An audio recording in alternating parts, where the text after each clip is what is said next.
Bom, outra estrutura em micro-ondas que é passiva e é bem interessante é o chamado circulador. O circulador ele está baseado numa propriedade de materiais chamados anisotrópicos. Os materiais anisotrópicos, o epsilon e o mi, que é a constante dielétrica e a permeabilidade magnética, eles são discutidos como tensores. Isso é um negócio um pouco mais sofisticado, em engenharia em geral não se analisa isso, mas o tensor, para esses casos aqui, o epsilon e o mi, o valor deles, ele varia conforme a direção que você está andando no material. Então, se você anda numa direção, o epsilon, por exemplo, pode ser 10, se a onda nessa direção é 10. Se a onda anda nessa direção, o epsilon pode ser aí, sei lá, 9, alguma coisa desse tipo. Isso é chamado anisotropia. O circulador, particularmente, ele está baseado, isso a gente já mencionou em algumas outras situações, no material chamado ferrite, que é um material óxido de ferro, mais um bias, ou seja, uma polarização magnética, que não é nada mais, nada menos do que um ímã. Um magneto, um ímã pequeno. Então, onde que seria usado esse circulador? Esse circulador, uma utilização dele seria a seguinte. Por exemplo, você tem uma antena, que ela tanto pode ser TX ou RX. A gente sabe que a antena ela é um elemento passivo, ela não quer saber se ela está recebendo ou transmitindo, ela pode inclusive executar ambas operações simultaneamente, certo? E você tem aqui o seu receptor, né? O seu receptor cujo primeiro estágio é um LNA, um Low Noise Amplifier, e aqui você tem o seu TX, cujo seu último estágio é um Power Amplifier.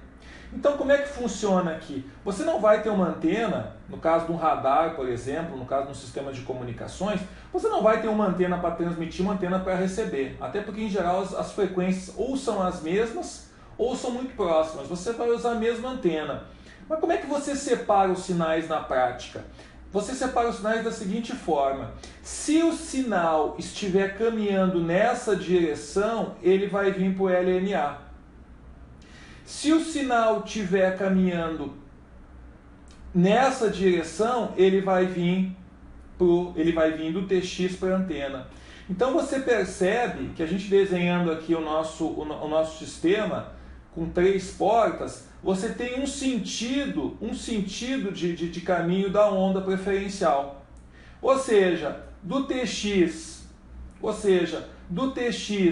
você só caminha nessa direção, né? O TX jamais vai vir aqui para o LNA e vai queimar o LNA, e o sinal que vier daqui, ó, que vier recebido como uma onda plana pela antena, não vai acabar no TX, vai sempre vir para o RX. Quem faz isso é o chamado circulador.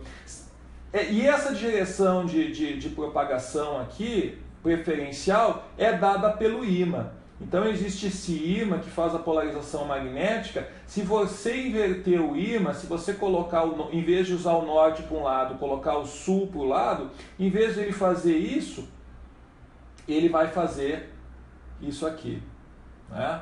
Ou ele gira no sentido horário ou ele gira no sentido anti-horário. Então esse que é o princípio do circulador. Então pegando um circulador aí, genérico, vamos pegar aqui, ó, porta 1, porta 2 e porta 3, como é que seriam os parâmetros S desse circulador? Vamos arbitrar que a onda está andando nesse sentido. Olha aqui, eu vou ter então S11, S12, S13, S21, S22, S23, 31, 32 e 33. Então, primeira coisa, os SII, ou seja, quando você tem o mesmo índice, eles em tese vão ser o quê? Eles vão estar todos casados, certo? Vamos dizer que seja 0. Então, a matriz, a diagonal principal aqui, são todos elementos 0, né? Aqui, ó, significa que todas as portas enxergam 50 ohms. Agora vamos lá. Essa portinha aqui, ó, S12. S12 significa que você excita na porta 2 e você lê na porta 1. Agora, se eu colocar um sinal aqui na porta 2, olha o sentido da seta. Não vai chegar nada na porta 1, vai para a porta 3.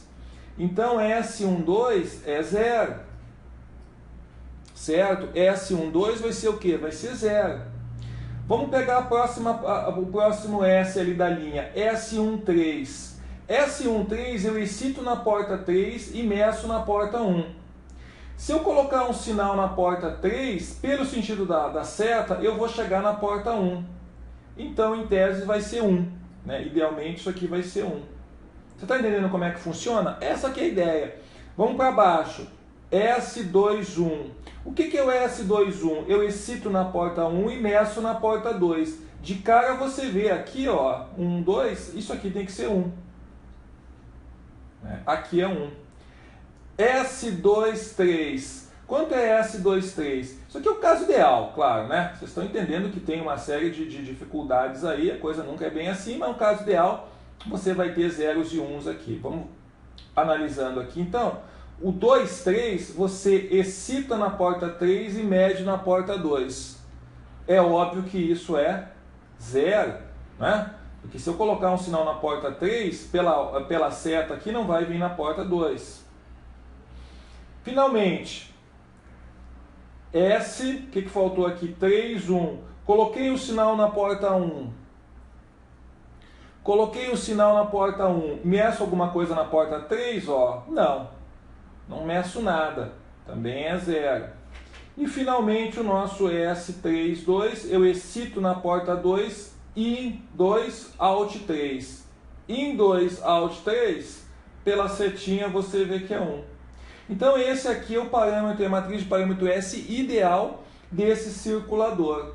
Aí você tenta como é que seria a matriz de parâmetro S, depois você confere no livro do Posa, como que seria a matriz de parâmetro S se a setinha girasse nesse sentido. Uma outra aplicação de circulador bem interessante é a seguinte. O que acontece se você faz isso aqui, ó? Se você pega um circulador e você coloca esse circulador numa carga aqui, um equipamento qualquer que você não conheça o comportamento dele. Então vamos analisar aqui, ó, como é que é a ideia. Você tem aqui uma carga de 50 ohms e a onda, o sentido de giro da energia no circulador, vamos supor que seja esse. Então, como é que é a ideia desse negócio? Vamos supor que você queira ensaiar um circuito, você tem aqui um equipamento de medida, um gerador, alguma coisa do tipo, ou um analisador de espectro, e você quer ligar nessa carga que é desconhecida.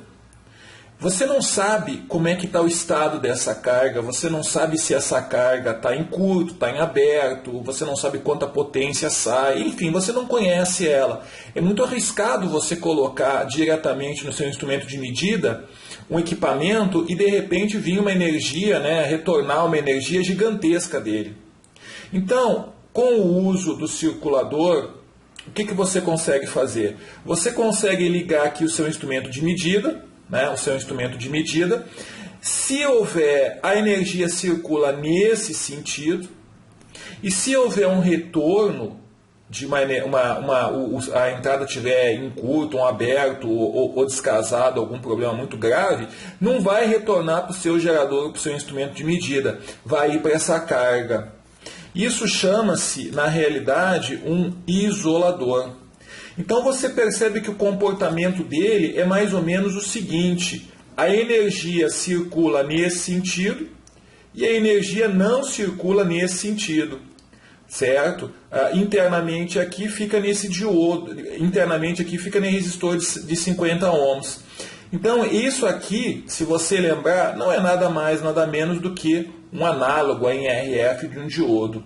Essa é uma aplicação, um dispositivo bem interessante baseado no comportamento do circulador. Então, às vezes você compra um dispositivo com 2 terminais que na realidade é um isolador, chamado isolador, que dentro dele existe esse resistor de 50 ohms.